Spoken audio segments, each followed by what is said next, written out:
Days Africa 2020 is about to go live.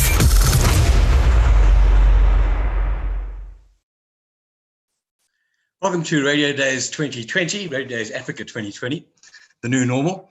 It's Africa's largest radio conference, 9th to 11th year.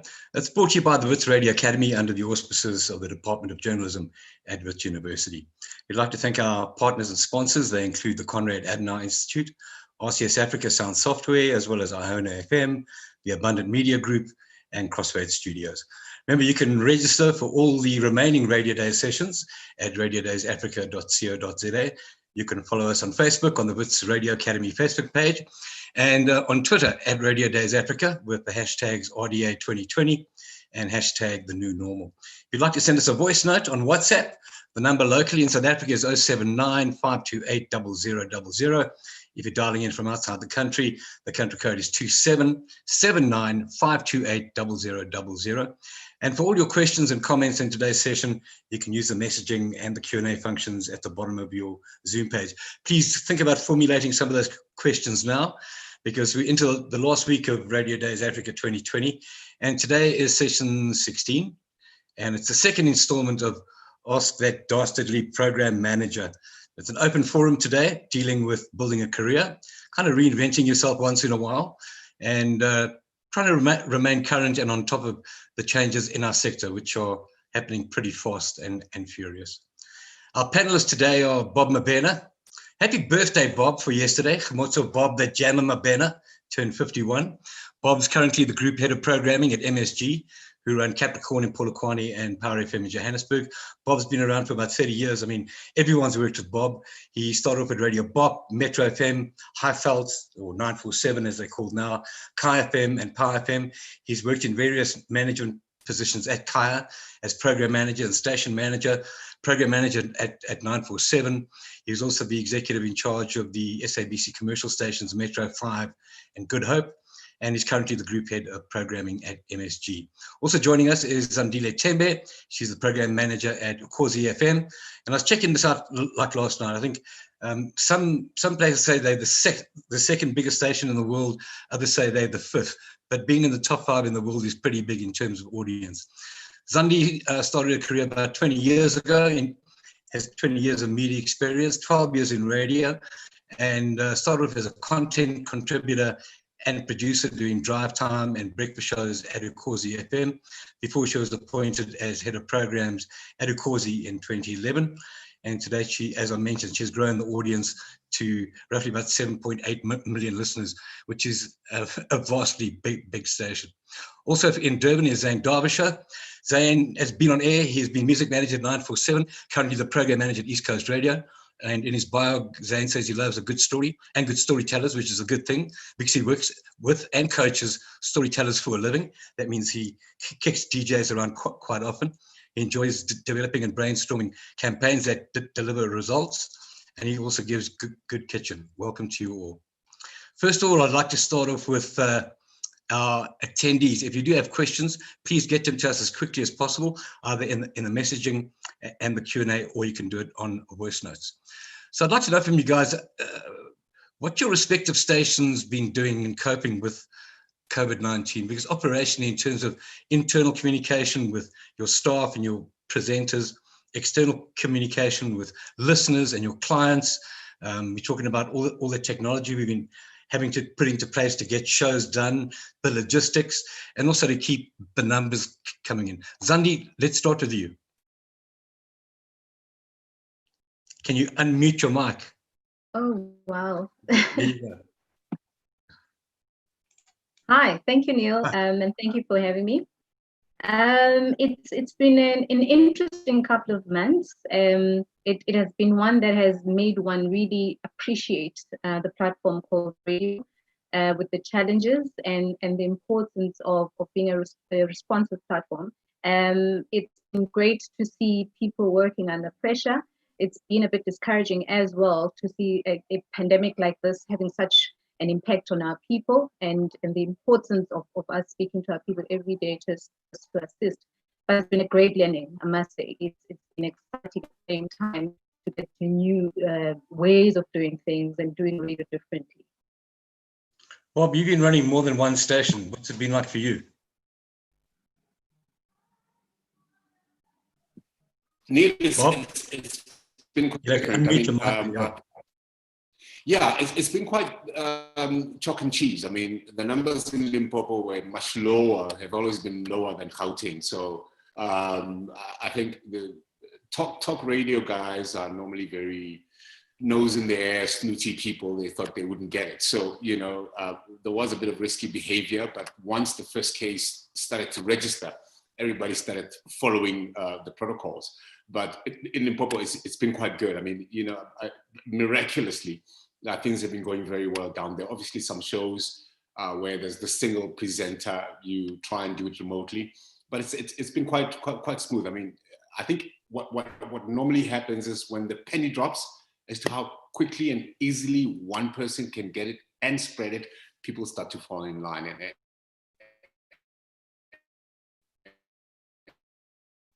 And that does work quite well. And if there's any presenters watching right here, it's so true. Once anything or anyone puts the fear of God into them, they fall into line. Zane, what has your experience been like? Yeah, very similar to what Zandile and Bob's been saying. I think that, you know, it's interesting how, and you know, with presenters, you have a whole plethora of different personality types that you're dealing with. So some presenters really kind of shone through this. Others had a really tough time adjusting. Particularly the group shows, you know, your morning show, afternoon drive is particularly challenging doing remotely. But I think we've come through the period quite strong. I think we had to be very innovative in our programming to remain relevant. We did a fair amount of market research during the time to particularly understand what listeners were doing and what their needs were, because I think, you know, it definitely was not business as usual. And so we really revved our programming into a completely different gear during specifically levels 5 and 4. And then we sort of started to return to normal as life started to return to normal. I think if you're a station like ours, which is a lifestyle brand, then you need to kind of be responsive to your listeners' lifestyles. And so if that changes, your programming needs to change. Just a last question. I don't want to labor on this thing like too much, but because we consume and we involved in in this process, do you think we carry on about it too much and not concentrate on other things we should be talking about besides the COVID stuff? Zandi? Hi, Neil.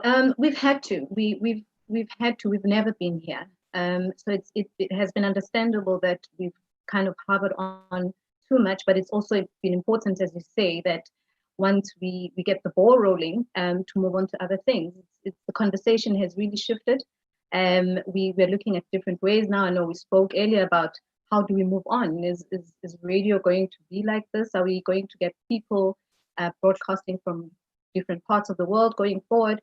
But it's been important for us to really understand, and from someone who's from a PBS radio station where our responsibility is to educate, you can never not educate, you can never not inform. So as cases change, as numbers grow, the conversation has to, you know, take that direction. Bob, you run 2 stations that have a heck of an amount of talk. I mean, and obviously this is top of the mind. Have you been able to do anything else besides do COVID? Yeah, what is the aggregator is that there's been other things going on, you know, and we're able to divert just a little bit. The air checks will kind of tell you exactly where everybody's headed and if there's fatigue. And then it kind of also changes your imaging a little bit because you've got to package some of the stuff, you know. So once it finds a home, it lands rather nicely and you can actually seamlessly weave it through the programming, which is what we've done with the 2 radio stations. There's a COVID update here and there, but I think from a talk point of view, because of the nature of our country, the looting and everything else, there's always news. So you try and cover as much as you can on COVID and move on to other things. Fortunately, we're not short of other content. So yeah, we focus on it, but we keep our eye on the rest of the world as well. Zane, when I found out there was going to be a shutdown, the first thing I did was run to the music department and go, take off all the wrist-slitting songs, get the songs on. What have you been doing? That's an interesting thing. We actually launched a feature every hour called the Uplifting Anthem. And we did some research over like half a day because, you know, with these things, you don't have weeks in advance. And we launched the Uplifting Anthem, and we just packaged some great imaging. And at the bottom of every hour, we played a really uplifting, positive song. And when we decided to take it off, probably about 3-4 weeks ago, listeners actually commented and said, "Where's the Uplifting Anthem? We were hearing it, we were listening out for it." So something so small was actually making an impact. But I think the point that both Zandile and Bob have made, that you can't ignore it, is absolutely true. And in our latest audience study that we did, Ripley's Believe It or Not, COVID-19 information, particularly infections, recoveries, and deaths, are still the number one thing people want to know about. So you can't ignore it. Look, I'd like to encourage you to send us your voice notes on 079 528 0000. If you're dialing in from outside South Africa, country code's 2779 528 0000. Also, please put your questions down in the Q&A function, as well as the comment screen at the your comment box at the bottom of the screen. The second part of this is we're never going to get rid of this, is people asking about demos and work applications. I know we're never, ever going to put this to bed. So as programmers, you know, we're always blamed for recycling the old, same old presenters. So how do we seek out and develop new talent? And, you know, I just want to say one thing about this is people think that the program managers make all these decisions about who goes on air, whose contracts don't get renewed in April. Well, ultimately, it really is a group kind of like discussion, but ultimately we are not the final decision making in all staffing decisions, although we do carry a lot of weight. So in terms of prospective presenters, digital people, production people, getting their applications to you at the right time, what should people be doing, Zane? Neil, I often get beautifully written emails with beautifully edited demos that someone's paid a sound producer thousands of rands to produce, and then they can't string a sentence together. You know, so for me, at the end of the day, it's about air checks. I don't want a beautifully crafted demo. I want clips of your radio show that you've done, that you feel particularly proud of. Send me those. Let me hear what you sound like in the real environment. At East Coast Radio, unfortunately, if you don't have a certain basic level of experience, we're probably not the right station for you. You know, we don't have the time or the people to teach you how to use a microphone, how a basic desk works. So, you know, I would really recommend people that want to get into the industry to first try a crack at community radio. It's the best learning school you could ever go to. And then once you've cracked that, is to send some air checks to a program manager and keep them short. Our attention span, even though we're sitting up there in the big office, our attention spans are about this short. So the shorter and more meaningful or meaningfully impact your demo can have, the better. Also, if you can grab me in the first 10 seconds, hey, I'm there. Because it's the same problem we face. We need our presenters to capture the audience within the first 10 or 15 seconds. So if you're able to do that in a demo center program manager, all the better. But I don't believe in packaging and recording beautiful demos.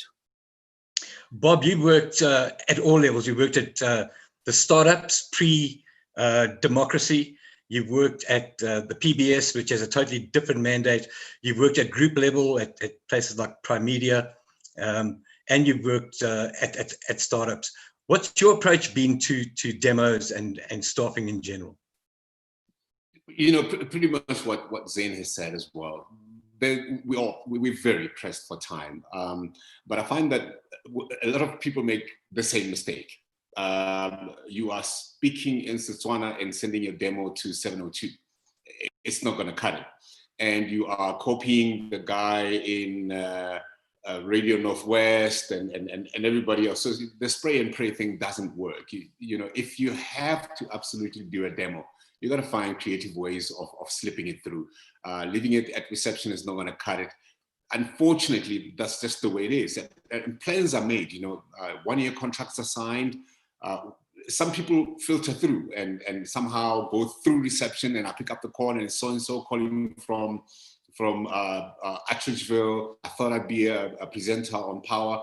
I have one pushback, like, okay, as we speak right now, which presenter do you think you can replace? And that's when the silence, you know, the advice I can give is there's many ways to get in through the back door.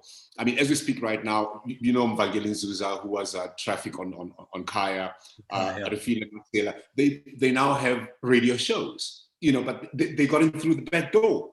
They started way from the bottom, but get your foot in any way, shape, or form, and you will find your way in if you've got what it takes. I don't know what it is about this business, but they always get in through the traffic door. I mean, it's incredible. I mean, and to me, you know, traffic is more than traffic. It's transport. You know, it's buses, it's trains, it's airlines. You know, it's not just a robot being out or, you know, an accident here. But anyway, that's my little quibble. Zandi, what's it like been for you to get this right? Because I'm sure that Ukozi, you're overwhelmed. How many demos are you getting a week? A good 30 a week. Cool. And realistically, there is no way I'm going to listen to 30 demos in a week. And like Bob says and Zen says, it really is the same for all of us. And unfortunately, Neil, I'm yet to meet whether a programs manager or radio broadcaster who's going to tell you a definite way of getting in. And I always talk about this, and I know guys at community never really know what to make of it. Timing is everything, but with timing, practice. And you've got different platforms to do this, whether you're on digital, whether you're in community, or you're using demos, and we'll never stop you from sending demos. So wherever I see you, whether you call, you email, I'll always encourage that you do send a demo, but practice. I can't listen to the same demo that sounds the same a year after. And I'm able to pick up that you are acting. I'm getting a lot of demos of people acting radio, not really broadcasting. And it's a mistake they make when I switch on, I hear someone that I already have at the station. I'm not looking for the talent that I already have. I'm looking for something fresh, something new. Be yourself. And those things always stick out. I'll never forget a good demo, I can tell you that. And when the time comes, I'll always remember you. In terms of some of our compliance and regulatory compliance, especially when it gets to the Department of Labour, we need to report like every year about our training programs within the station, and this also counts, especially to the private players, is our BEE status. So what kind of internships, learnerships, shadowing programs do you have, Zan, at East Coast? Neil, we actually have a formal internship program that covers a whole host of disciplines. So our license conditions require us to train 2 intern journalists who have been working at community radio. We give preference to community stations in KZN when we select those. But then over and above that, we have an intern in our production team. We have an intern in our video team. We had an intern in our music team, and in fact, that became a permanent position. So the intern actually grew into a music compiler. And we have an intern in our technical and IT team, as well as a marketing intern. And I think the reason we do that is because as much as radio is about on air, there's so many other facets to radio, you know, so being able to train people in all the different disciplines has been really good. Specifically, video for us has become a major focus area of our business, specifically around content. So, you know, we have a formalized intake in January, and then the internship runs from February to the end of January the following year. And we pay not massive salaries, but we do pay them. So it's a paid for internship. And we try to expose them to all the different facets of the discipline that we're training them in. And a lot of our interns have gone on to work for other commercial stations, both in KZN and in South Africa. So we're quite proud of the program, actually. Bob, at MSG, what are you guys doing? We've been very fortunate. I mean, not even by design, quite a coincidence. The setup is that we have group HR. So when companies and NGOs approach group HR, it's very easy for them to disperse these people. And poaching is a good thing. I mean, I really believe in that, because as soon as most of our staff get poached, especially in the back room, your producers, technical producers and content producers, we're able to take from the interns, and there's been probably more than a 90% less rate of attrition. I mean, we've had to just, people have left, and we were able to just take the interns and make them full-time, and we paid a stipend as well.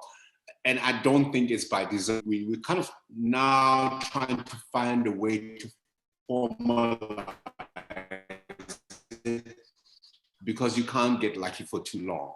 10 people at a go. We've provided transport for them. You can imagine that some of them would be from far afield. There's the Vaal, some of them in the West Rand. So we've been able to get that done. And it's really been luck at best. But we need to formalize it now. I realize. Well, there's a comment here from W.R. van der Merwe. It says, it seems like program managers only focus on cultivating talent, and young people seem to think that the only job available in the radio environment is presenting. What are stations doing to cultivate competent producers and future programming managers? And I mean, that is our biggest problem, because 95% of the applications we get are for on-air positions, especially to be a presenter or a DJ or an announcer or whatever you want to call them. So we do get news, we do get sport, we do get a lot of production people who have done audio engineering or sound design. But like I said before, you know, stations have a static amount of staff across all departments, so you can't just keep on adding people into jobs. So like I said before, it's like a football team. You've got 11 on the pitch and 4 on the bench, and basically that's how I would manage it. Zandi, you come from a different background, because you're part of the SABC, where you have central services. Sales do all stations. You've got technical that do all stations. So your basic role is programming, DJs, producers, and probably marketing and the music department. What are the opportunities like in that? It's not that it's smaller, it's just that it's different. Yeah. Luckily, and because the corporation is so big, with internship and training, you've got all those departments with their programs for internship. So it's really on a business needs basis. So if sales is looking for interns, this will be advertised on the SABC website, and it's obviously managed by HR office based on the needs that the station has. I will obviously look at people who are looking to get into the programming space, and my approach is always, when I have someone, whether they want to be on air or they want to be producers, I train holistically.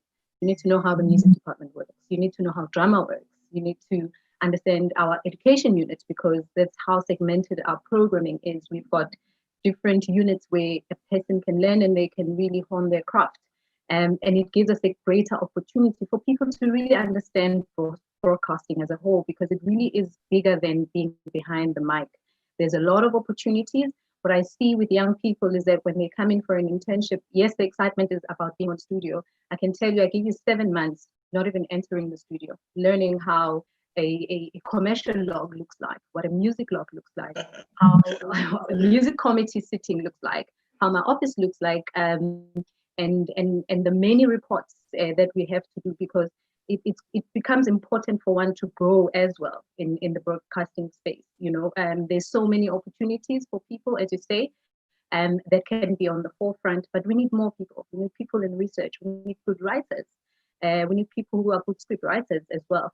So if people can just open themselves up to that, they'll really realize that it's a vast platform for one to grow in. Zane, what are the positions you struggle to fill the most? Well, I mean, Viad is actually our breakfast show executive producer. And to be honest, producers are probably one of the hardest roles to fill. And I think to his point, you know, there's very little formalized training that happens for good producers. I was speaking to a colleague of mine at another commercial radio station in Joburg, and the discussion was around finding great producers, you know, because what happens is, especially in music radio, we often tend to put heavy hitters as presenters into the shows, and then you find some junior intern producer who you now hope is going to produce this person, and guess what? They don't have the gravitas to do it, and so it becomes a problem. So I think that finding great producers, and I think for me, a really skilled producer is someone that can produce shows, can produce content, can produce video, understands digital content, understands social media content.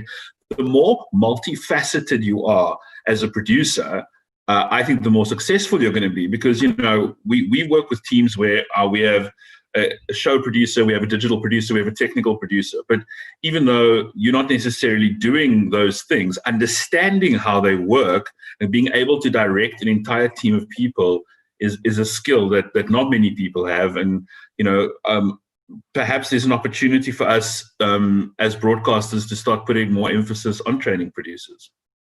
The other thing is, you were a music manager, I was a music manager, really struggling to find people who understand music compiling, understand formats, understand audiences, and also understand the technology that runs music. I mean, really to try to find a good compiler is a difficult thing. Spot on, Neil. I mean, I think, you know, we were so lucky with our intern program. We had a music intern, and his name is Freedom, and he's our junior music compiler today, and he's an absolute star. You know, I think Zandile and Bob will agree with me. We often use this term in radio. Some people just get it, and some people just don't get it. And, you know, Freedom was one of those guys. From the day he walked in, he just got it. And he's an incredibly gifted music compiler. I think the other thing, Neil, that you'll probably know as well is a lot of the times people think that if you're a good music person for a radio station, it's because you're a good musician or you're a singer. The two are actually almost polar opposites in terms of the execution. And so I think there's often a misunderstanding in terms of when people recruit for a music manager, that you think, well, they might need to be a musician, which is totally not the case. Yeah, well, you know, I always say to music compilers or like music managers, I want you to be passionate about music, but be dispassionate about compiling, because it's not about you and your style of music. It's about what goes into the system. I've got 3 questions here from the same person, one for each of you. It's from Younger Makaluza. Firstly, Zane, he says, Zane, what does it take to crack it in the lineup at East Coast? And also for what, up at East Coast, and also for what you're looking for when scouting for producers? I think you answered that basically in your last section. Basically, if you want to be part of East Coast Radio, you just have to be awesome. Okay. Bob, a question for you from Younger Makaluza says, Bob, we're looking for presenters. Do you just look for a presenter or someone who can be a content creator also? And what is happening with Beat and East Coast? Happy belated birthday. Thank you very much. Pretty much what Zane said. You know, the more multifaceted you are, the better positioned you are. Think of it this way. Guy walks in, he's got a great voice, he's intelligent, walks in through the left door. Other guy walks in through the right door, and he understands content, understands news compiling, can shoot a video, can edit as well. Who am I going to pick? You know, and who knows who's going to walk in first? So that's pretty much it. The more you can do, the better chances you have of getting in through the door. As far as beat and rhythm are concerned, it's just been a perfect storm for those 2 radio stations. Every time we've wanted to launch, something's happened, and this time it's COVID. You know, it's a business decision. There's no point in putting people in these buildings and then have to carry that cost and not get the sales to start with. You'll get them in the building, and then you're going to have to let them go. You know, we're just going to have to ride the storm and pay for what we can right now, which is just the building and the furniture. Radio stations, you're asking because they're ready anyway. We just need to find a proper time to launch them. But yeah, we'll definitely be launching. And then Younger's last question to you, Zandi, is how important is dialect when you scout for presenters? We all know about language in South Africa. I remember getting complaints from the BCCSA because some of our staff couldn't pronounce African surnames properly. So when it comes to dialect and language, how important is that at Adukosi? It's the basis of how the station is really run, and we are language driven. But one thing that I always tell people is that for a station like Ukosi, we are not an isiZulu radio station for Zulu people. We're an isiZulu radio station for people who speak and understand the language. They don't have to speak it, because we understand that the Ngunis are really different in terms of where they come from. I'm a Durban girl, and my isiZulu is very different to a person from northern parts of Zululand. So it's important to understand the language and the meaning of language, because it's how you deliver it. I've had people say things that people from different areas would think are actually vulgar. And when I get a complaint, I'm like, no, but this is not vulgar. It's important to understand also that you're speaking to people who take language as their heart. And when you speak to them, understand that you're speaking to their hearts. And any other thing really doesn't matter. Be empathetic and understand that you are not a linguist. I've had people sending me demos and CVs saying they are specialists in language and all of that. I will need those people for something else. But when you go on air, I really want someone to connect. I want someone who goes on air and connects with our audiences. And that's the most important thing about all.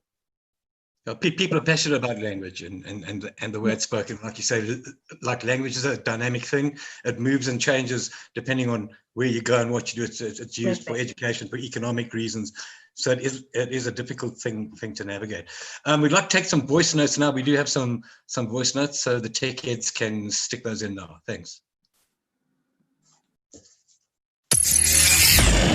This is Radio Days Africa 2020. Hi, I'm Karabo Makwetla. I think my burning question is, what are applicants today doing wrong? I think the program managers need to just dwell on that, because I think the narrative today is that many people think that gatekeepers are negating talent and skilled people into the industry. Maybe they can answer it in a different direction. What are they doing wrong? What should they do to apply for their jobs, not just as DJs or personalities, but also behind the scenes? What can they do? Do you think that the digital way we broadcast now has detracted from some of the skill of the presenter? This is Radio Days Africa 2020. Well, let's start with that second question. Do you think digital has changed the skill set? Zane? Absolutely. I think if you are not able to tell a story or connect with audiences across a plethora of platforms, then your time in radio is sorely up. I think for us, our website and our digital content is a major focus for us. So our teams, and they will tell you, they sit through a product meeting where we run the stats for how many podcasts each show did last week, what the engagement was, what the website was, what their page views were, and we track that. And so your future contract is also based on your performance across digital platforms. So yes, I think it's changed dramatically. The stronger you also are on your own social media, the better, because I think back in the day, we always talk about back in the day. I don't know when back in the day was, but let's call it pre-internet. You came in, you did your show from 6 to 9, and then the next time the audience heard from you was tomorrow morning at 6 o'clock. Now you have the opportunity to keep communicating, you keep engaging, and I think that presenters who are able to kind of cross that divide are the ones that are going to be wildly successful in the future. And who knows what the next, there's the latest craze is TikTok. So I don't see many radio stations on TikTok yet. We certainly aren't there. But is that a place where we need to start playing? And the short answer is possibly. So again, that's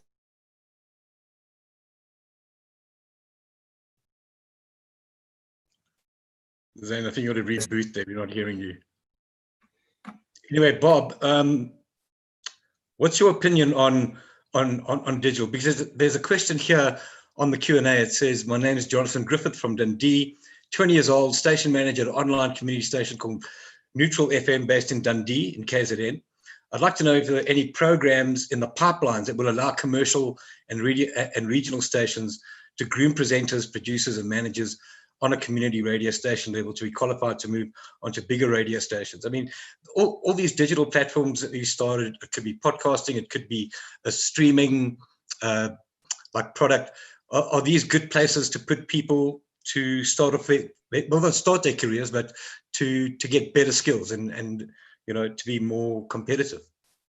Oh, absolutely, Neil. I think, anywhere, as a matter of fact. I remember doing a workshop for I think it was probably, the age range was about between 18 and 25-year-olds. And I could tell there was a lot of talent in that room. And I asked them if they thought they could actually start an internet radio station. And there was silence. You could hear a pin drop. They didn't think that it was possible. And I said to them, well, start where you are. These platforms are there. And some of the stuff is very easy to do, as a matter of fact. A lot of people are doing podcasts now. Well, podcasts were born from radio. It's just time shifting. So it's very easy to get in once you've started. I think that a lot of people take for granted what little things put together can do to get to the main thing. And as far as the collaborations go, there's been a lot of collaborations. I mean, we collaborate a lot with Northwest FM in some instances, at least as an individual. Some learnings that we get from them as well. And also community radio stations, there's a lot of improvement there, and I think sometimes there's a tendency to think that community radio stations, even by community radio stations themselves, that they're not doing enough or they're not great.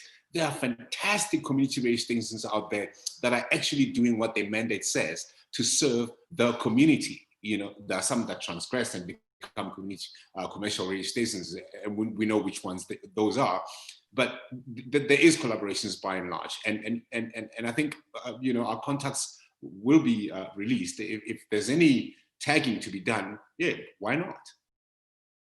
Karaba sent one of the voice notes saying, what are the applicants doing wrong? And he mentioned the word gatekeeping, and I must admit, having done training and being at a commercial station, there is this perception that we are the gatekeepers and we are keeping people out, people that we don't like or people that we don't want, like on the station. But like I mentioned earlier, the program manager is part of the mix in making decisions around who goes on air, and it really is a larger discussion. It goes through marketing, it goes through digital, it'll go through PR, and eventually end up with the station manager or even with the CEO. So I don't think in terms of traditional gatekeeping in the political sense that we know happens in South Africa actually does exist, because I believe there's enough checks and balances within stations to make sure that this gatekeeping doesn't happen. Zandi?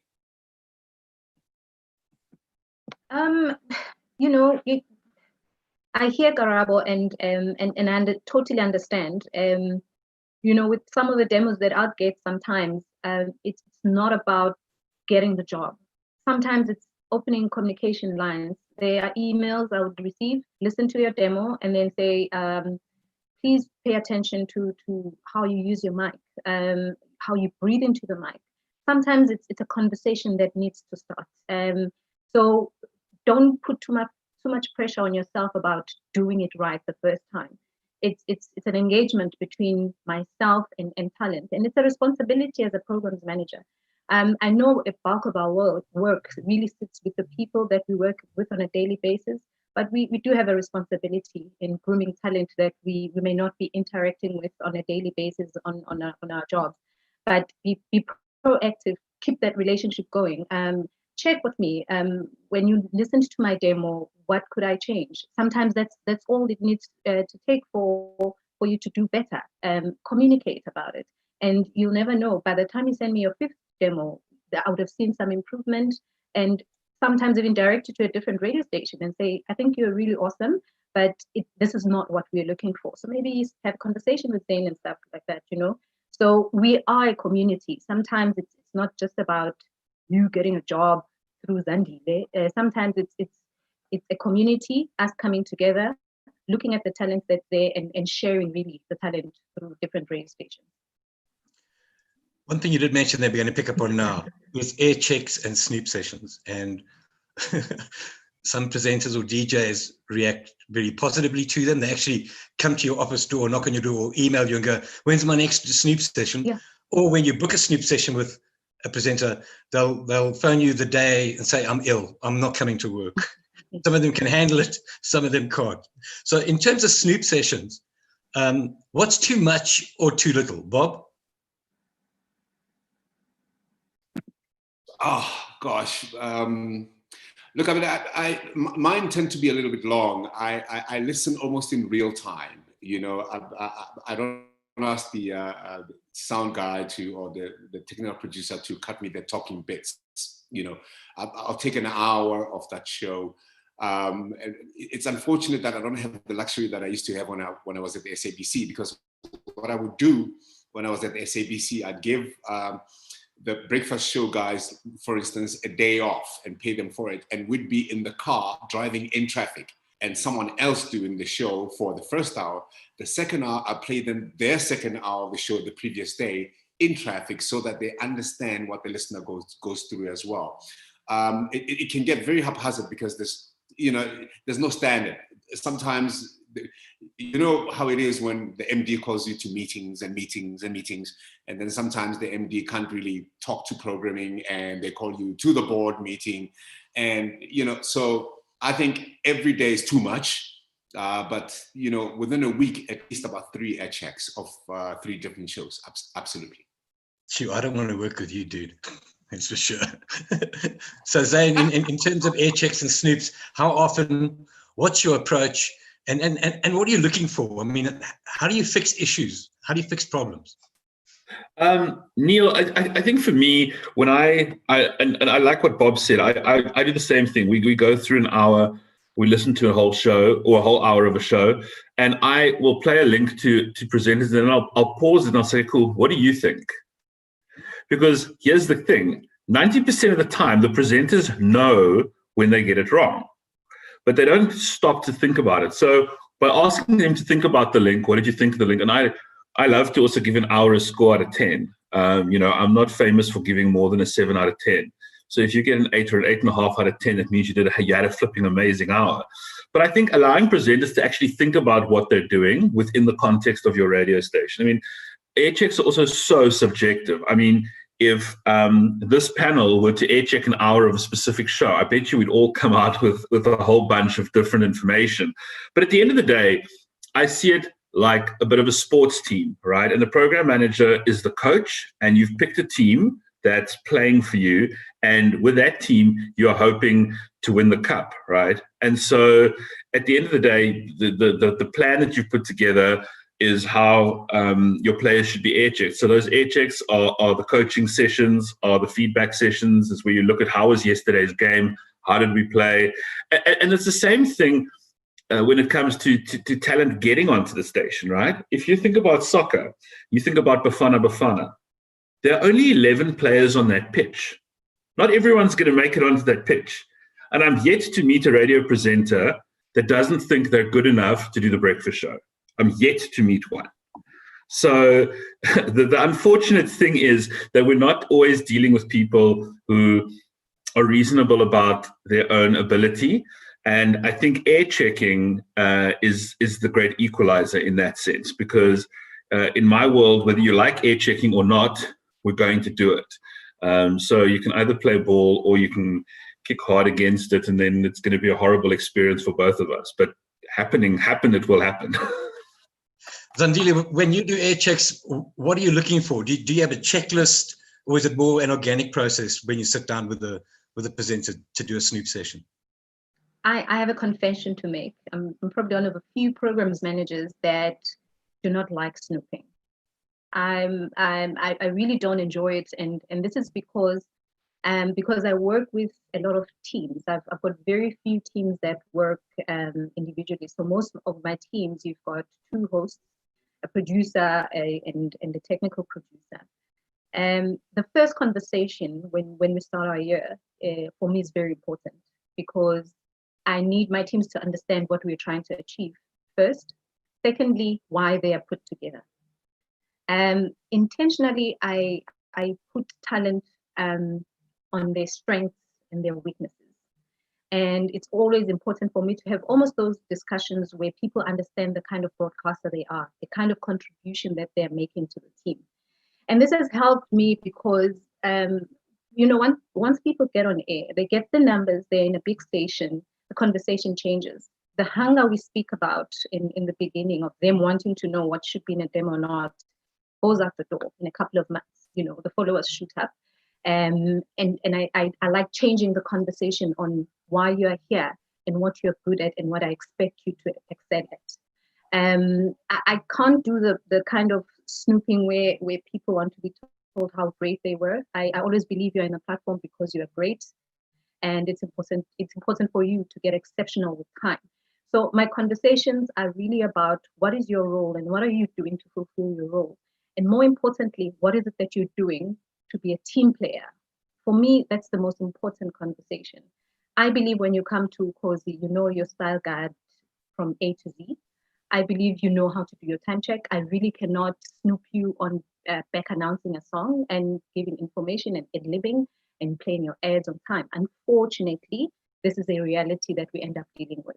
So it takes us a little bit backwards, because we also have to teach people who are meant to be at a certain level of understanding how radio works, but it is the nature of the beast, and we work with it. But I really try to change the conversation so that people really understand the importance of what they're doing so that they can grow. Whether you are in nighttime radio, weekend radio, Monday to Friday, breakfast, daytime, it's important to know the role you're playing. If it's on the soccer field, know your position, play it very well. And that's the kind of sessions that I have with my team. I largely agree with you. I think that over snooping people kind of detracts from what people develop in certain stages. So, if I meet you all today and all your hair is short and you haven't got a beard, but I meet you 6 months later and you've grown your hair and grown a beard, I'll go, geez, you've changed. And I think that's exactly the same way that I would approach these kind of, there's only so many things you can fix. I'd say there are 3 things in an air check, stop umming and ahhing, 1 thought per sentence, like whatever the problem is, but let them take away 3 things that they can fix over a 3-month period, then get them back in. But I think I agree with Zane and Bob. People need to know, producers, presenters need to know about their audience stats, the demographics. I mean, a lot of the time we air check people, but we haven't given them a chance to actually listen to their opposition. So if they're opposing 3 different stations, like on the dial, do we give them time off to actually listen to their opposition, to mark themselves against who they are up against, like in the market? I think air checks and snoops have their place, but doing too many could be quite destructive. I mean, there's a comment down here, just like Zane said, that these things could be seen as not so good. Let's get on to a typical day in the life of a program manager. I mean, every day we deal with the same presenters, the same bosses, the same listeners, the same clocks, all that type of stuff. But yet every day is totally different. You wake up, you listen to the breakfast show, it's different.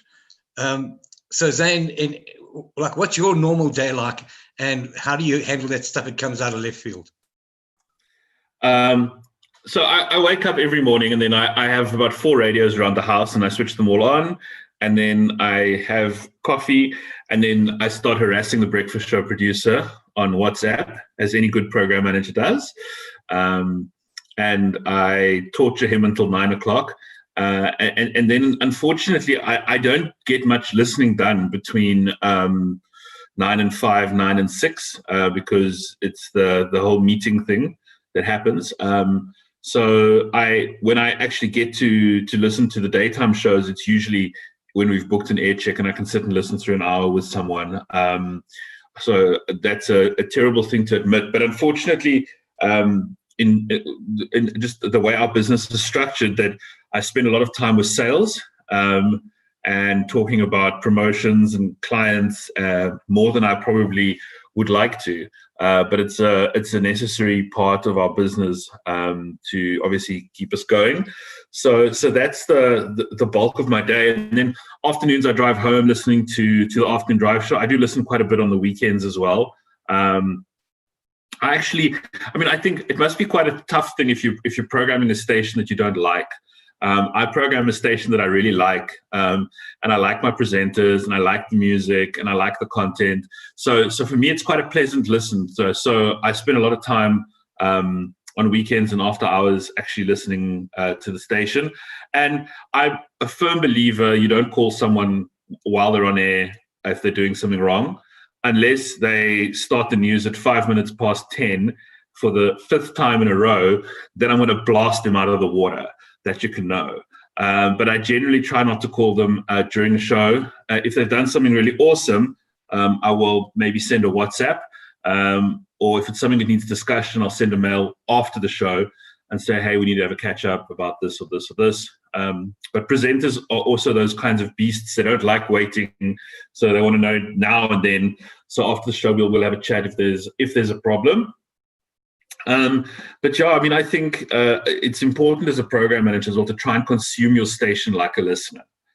So put it on in the background, walk around when you're doing stuff around the house so that you can actually feel how other people experience it. Because I think our problem as programmers often is that we're so consumed with the nitty gritties and the clock design, and there's supposed to be 2 songs there, and you didn't sweep those songs, and we get so caught up in that stuff. And structurally and overall, that stuff is important, but I think it's important to also just let it play, let it flow, see how a listener experiences, because often what will happen is I'll talk to the breakfast show producer after the show and say, hey, I never heard you guys do this on a morning that I was busy.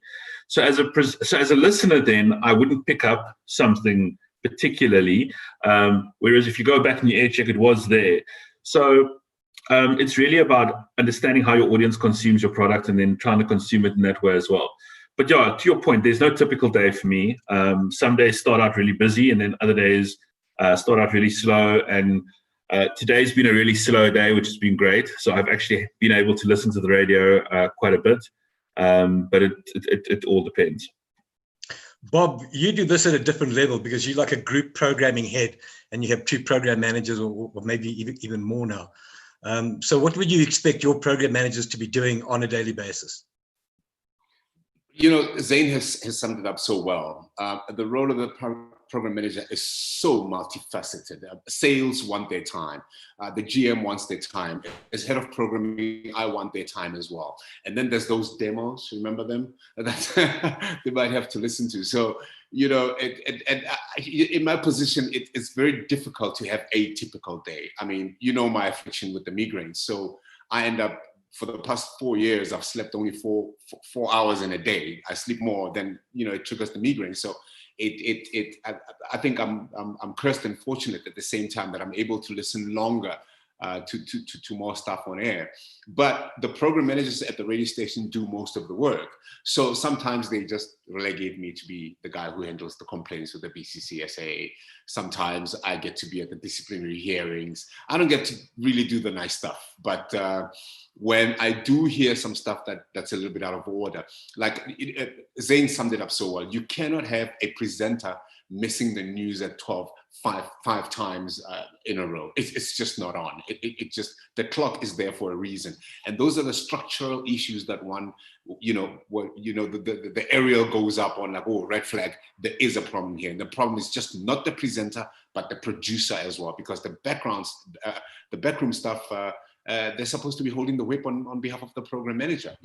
I think that sometimes these guys, and Zane said it earlier, that you can find a really great producer who can produce a fantastic midday show, but then they get to breakfast. You think they're really ready and they're great. They get to breakfast, they get overwhelmed by first the star power of the breakfast show guy, and then they're a fan and they can't really crack the whip. So you really need a taskmaster with the producers. And once you've got that layer sorted with the producers, where they can be taskmasters, it makes the program manager's job a little more easier. And Zandile, you also work in a pretty complex environment because you got offices in Joburg, in Johannesburg, and in Durban. You got sales teams all over the country. Your things are pretty disparate across. So how do you handle your day? Because it's not always a line of sight. Honestly, I don't know. That's the honest truth. I don't know how I handle everything. But one thing I've learned in a couple of years is that with everything that's going on, you can't do everything by yourself. Just as much as your support for other people, you need the support. It's very important to start seeing skills in your teams that they don't see in themselves, because then that's how you build your team. My traffic controller will not just be a traffic controller. I would use her as an executive producer. You use your music department differently. You try and have everyone playing a role that supports you, so you can best support everybody else. So it's a crazy one for us, because we have very active listeners. They are so active. If the news are late, believe me, they've got my cell phone number. I don't know how they get it, but I will know. I've got the music industry, probably one of the biggest stakeholders, wanting to be on air every day, all the time. You've got stakeholders who are community leaders who believe the station should be servicing them, and they want representation, and you have to deal with those people, let alone the structure and the many bosses that you have and you have to report to. And you've got your sales team that needs to bring in the money. You need to give them their time. You've got a 45 team of individuals who need to be, guided, sat down with, snooped, getting feedback, getting briefs and all of that. But like I said, Neil, one thing that I've seen to have worked is to have a team that you structure in a way that they equally support you as you support them, and show them their capabilities beyond what they see in themselves. I think a lot of this has got to do with the traditional ways that we structure radio stations. And I think it's with COVID being here and shareholders and owners looking at the bottom line, I think it's an opportune time for programmers to engage with them around these old hierarchical structures. And I've said it before, is get rid of departments and start looking at teams. So you'd have different types of skills in teams, producing news, technical, digital, etc., and have team leaders. I mean, I haven't thought through this 100%, but so you're taking, Zandi, what you're saying is all this responsibility, and it's across a wider range of people that would support us as program managers, as opposed to everyone running off to the corner office saying help, help, help, and us feeling just basically like overwhelmed. My last question to all three of you is, in your radio career, who are the people, or what are the personal experiences that have taught you the most? Bob? Oh, Neil, it's quite a lot of people. The first has to be Stan Katz. Crazy, abrasive. From Stan, I learned both how to do stuff and how not to do stuff. And Koos Khadebe was a program manager and a presenter's dream. His people skills were really, really fantastic. He was great. He could really calm things down, and he ran quite a big team.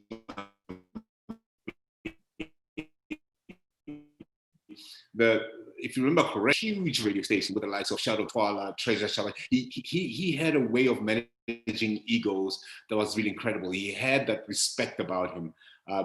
Maybe to a side swipe at Zandi there, probably because he's from KZN. That whole respect thing that comes with it is really quite incredible. Terry Folkvane, from her, I learned how to learn.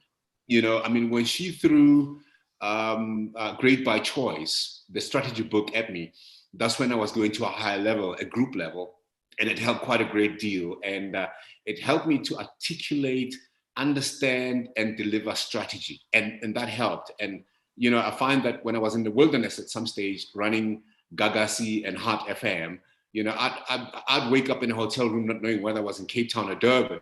That can really mess with one's head. I found that books like that actually taught you how to manage your time and how to articulate strategy and slapdash it if you have to. So those three people for me were really incredible from a management point of view, how to get things done. Oh, and Paul Ward, rest his soul. That was an authentic radio guy. He was really incredible. His radio ideas were fantastic, and he could articulate stationality so well. I loved him. I really did. Zandile, what are the things that have happened to you that have formed you as a program manager and the people that you regard highly?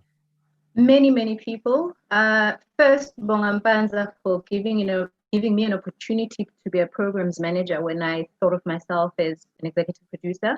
Podloza Nzimande, who was a station manager when I was still a content producer at Ukhozi FM, he taught me the importance of supporting your team. And the entire team of Ukhozi FM, I could never understand those young people and people who've been in radio for such a long time, to have been able to carry that station for so long without fail. I think that station has the most talented people and most skilled people, and most probably the Ukhozi FM listener. I've never met a complex, engaged, and involved listener like an Ukhozi FM listener. They keep me on my feet. I worry myself about them in terms of what we give them on a daily basis. So everyone I've worked with literally has taught me so much. And also, I just want to say that we need more females in the programming area. They're just too few. Okay, and to wrap up, Zane, like the people that you worked with that you admire, and some of your experiences that have honed you into a program manager. I'm always grateful for people who gave me opportunities, Neil. I think I'm eternally grateful to Alfie J, who's the MD of Algoa FM today. He gave me my first shot at commercial radio. And while I was there, I had the opportunity to work with Peter de Nobrega, who taught me everything I know about music. I don't think there's a better music guy in South Africa. And so I was very privileged and honored to have learned my skill from him. He's a hard taskmaster, and, he can be quite abrasive at times. But I really learned a hell of a lot from him. And then also, Ravi Naidu gave me a shot at Prime Media, which I will be eternally grateful for as well. And then to Nick Grubb, who hired me at Kagiso Media. I love being part of the Kagiso Media family and being at East Coast Radio. And then we also work with a good friend of yours, Neil, Phil Dowse. I've learned some really interesting things from Phil over the years. So I've been really, really fortunate in my career to have been exposed to the best of the best, and I don't take that for granted for 1 second. So I'm really, really lucky and really, really fortunate. Well, guys, it's just after 3 o'clock. Thanks for your time today. It's been a great session. Sorry we haven't been able to get to all of your questions and answers, but thanks to Zane Derbyshire, who's the program manager at East Coast Radio, Zandile Tembe, Ukhozi FM's program manager, and Bob Mabena, head of programming at the MSG Group. I'd like to thank our partners and sponsors, who include the Conrad Adenauer Institute, RCS Africa Sound Software, Iona FM, the Abundant Media Group, and Crossroads Studios. Tomorrow, session 17 of Radio Days Africa 2020 is Newsrooms in Africa. And we all know that journalism and reporting in general is under threat, not just in Africa, but worldwide. And tomorrow, moderating the Newsrooms in Africa is Rafil Makapanyane, and she'll be talking to editors from the Ivory Coast, from Africa Check, and from the Children's Radio Foundation in Senegal about newsrooms in Africa, what they're currently looking like, and what their challenges are. That's at 2 o'clock tomorrow afternoon, session 17 of Radio Days Africa. Thanks for joining us today. Thank you for joining this Radio Days Africa session. Click to watch or download the podcast.